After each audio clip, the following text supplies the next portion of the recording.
Welcome to the Matt O'Grady Coaching Podcast. This is where Matt shares all his ideas on how to be happier, more successful, and enjoy life to the fullest. Please go to mattogradycoaching.com and thelivinggratitudebook.com to learn more and receive your free micro-coaching session with Matt. And we're taking it away, as Matthew might say. You might also say, good evening. Hi, everybody. This is Phil Giuliano, and welcome to the Matt and Phil LOA show. And a little bit different here tonight because Phil's here, but Matt's not. And there's a very good reason why Matt is not. Matt and his wife, lovely wife Tara, had their first child last night. Little Patrick Michael O'Grady has come into the world, and he's a beautiful baby boy. And so we are filled with gratitude and appreciation over that event.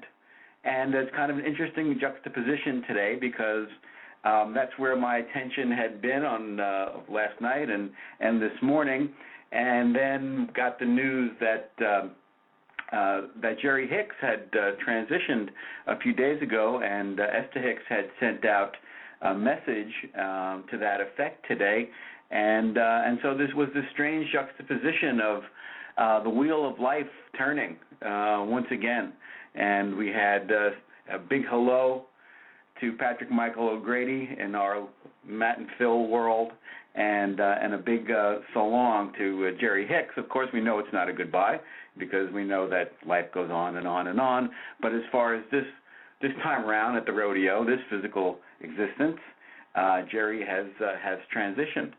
And given all that, decided that it would be a real good thing to do tonight to talk about Jerry and also our theme of gratitude and appreciation, because that's so much of the central theme of the Abraham teachings, which Jerry was an essential part of bringing those teachings forward.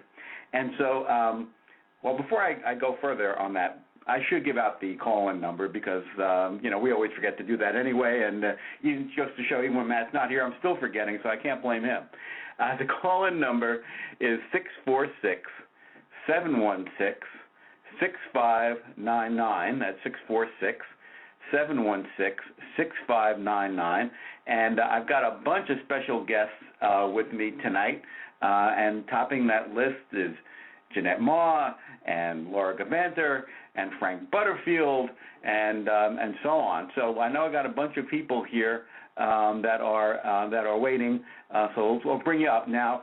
I got to tell you, Matt usually runs the switchboard. I'm the guy that, I sit off to the side and laugh a lot, but Matt is the one that runs the switchboard. So, if, it gets a little dicey here on the technical side a few times, bear with me. But let's bring up some folks here and see who we've got. So,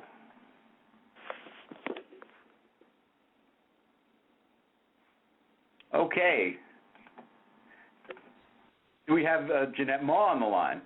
Jeanette's here. Yay, Phil. Hey, how are you? I'm fine. How are you doing? Do we have Laura Gavanter? Laura, you out there? Maybe not. Okay. I'm here. We're gonna. Yeah. Can you hear me? Oh. Laura, I can hear you now. Yes. Welcome. Oh, okay. I'm here. Now you know what it's like to do a radio show by yourself. You got to do the switchboard. You got to keep it all together. I know. It's not easy. But I'd say all in all, my job's a lot easier than Matt because, he's being probably hasn't had any sleep in the last 24 hours. So I guess I can't complain very much about having to operate the switchboard very much. And is Frank Butterfield out there? Yes. How are y'all doing? Great to be here. Hey, Frank. How are you? Good. Good. Glad to have you aboard. And we've got, I know we've got a bunch of other people out there as well. I can only see phone numbers and not names. So, if as we're going through the chat, if you want to introduce yourself and add a comment, well, that would be fine. And of course, we have the actual online chat going too. So we got a whole bunch of stuff going on here. So this is going to be interesting.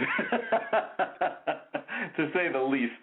But Jeanette, I wanted to start with you and ask you, what kind of ran through your mind when you heard or read the news today that Jerry had transitioned? Well, I know a couple of other people have said the same thing, but I was shocked. I was surprised.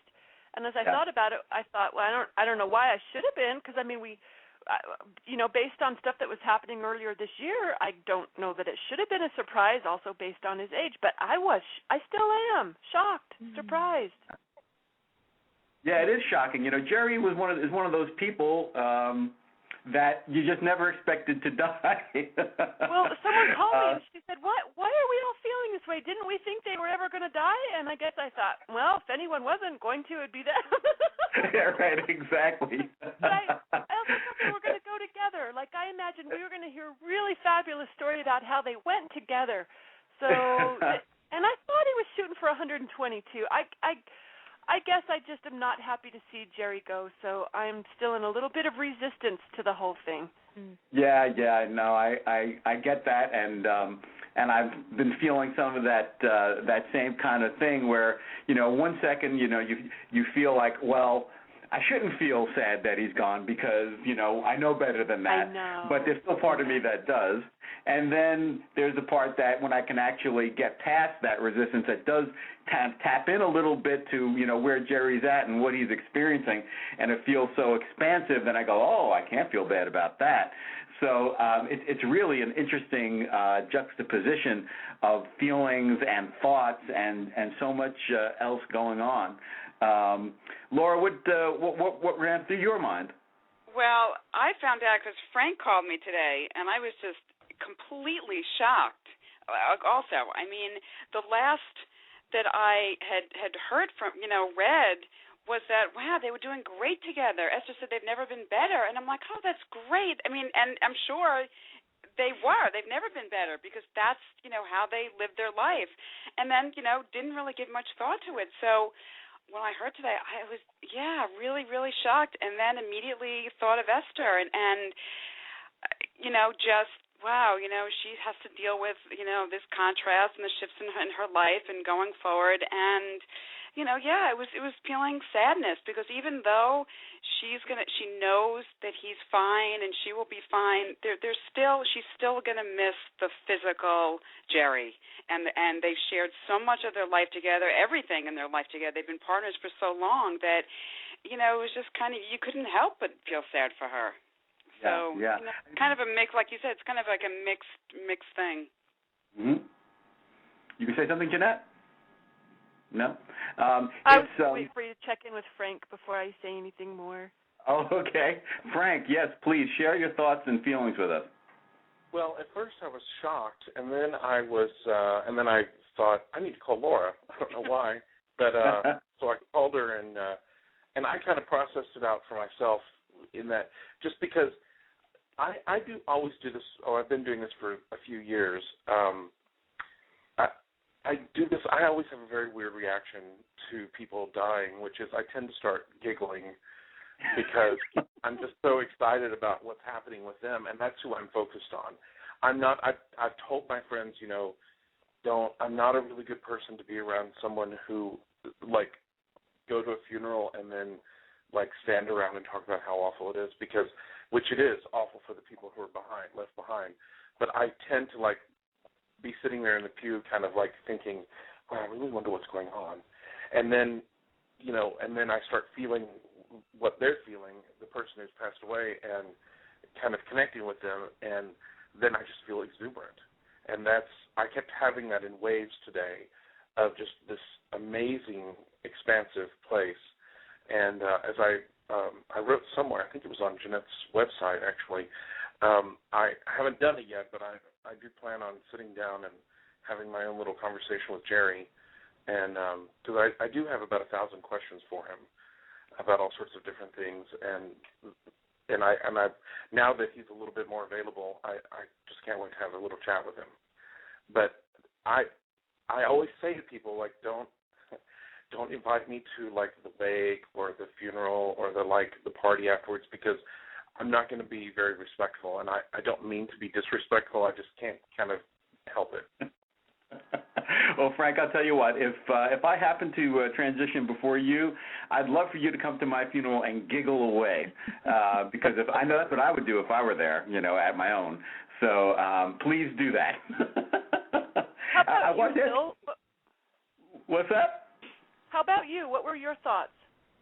Yeah. Oh, yeah, my thoughts. Well, yeah. At first, I felt shock. Because of what we were talking about before, that, of course, knowing Jerry in the superficial way that I do, in the sense that, I don't know anything about his daily life. I didn't know, how he was doing. So I'd heard, of course, that there had been issues with his health, and they sounded pretty serious based upon, the information that I had read. But I didn't know anything. I hadn't heard any beyond that, and hadn't heard anything in a few months. And so I wasn't really expecting it, and so when I read it, it was like I said, Jerry is one of those people that he seems a little larger than life because of everything that he had done, and I don't mean that just in the sense of everything he did in terms of Abraham. Jerry was quite an interesting person. He had a very successful life before he ever met Esther. He had become a very wealthy business person through his personal business. He was an actor. He was an acrobat. He did show business. He was an actor. He had done all these different things, and he had a very full and very interesting life well before he ever met Esther. And then, of course, he meets Esther, and through their relationship, then Abraham comes forth, and then it's just a whole nother round of a huge life. So he had like what seemed like a couple of lives jammed into one there, and he did seem a little bit bigger than life to me. So when I had heard that he was gone, it was a little bit hard to take in and to really wrap my mind around, and I couldn't help but feeling a little bit of sadness when I first read that. My mind went back to when I went on the Abraham cruise in 2004, and I got a chance to meet Jerry and Esther, and to spend, it's a little bit of time around them. I didn't really talk to them very much.